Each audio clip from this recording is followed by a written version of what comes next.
নমস্কার বন্ধুরা, চলে এলাম আমার ভাইয়ের আইবুড়ো ভাতের খাওয়া দাওয়া নিয়ে। শুক্তো হয়েছিল আইবুড়ো ভাতের সকালবেলা, আর ঝুড়ি ঝুড়ি আলু ভাজা করা হয়েছিল। আর তার সাথে কিন্তু ডাল ছিল, আমি ডালটা খাইনি, মিক্সড ডাল ছিল। ফুলকপির রসা করেছিল, আর ছিল কাতলা মাছের কালিয়া।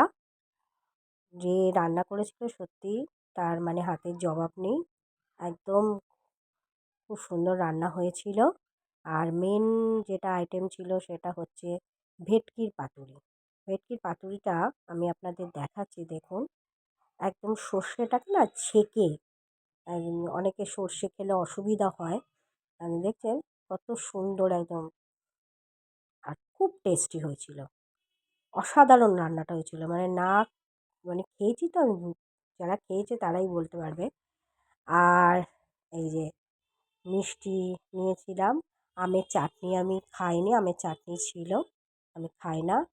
আর এই যে পাঁপড় খাচ্ছি, আর দইও ছিল, দারুণ দইটা ছিল খেতে। আর কেমন হয়েছে জানাবেন। আর কাল থেকে গায়ে হলুদের পর্ব দেখানো হবে, সবাই কিন্তু চোখ রাখবেন।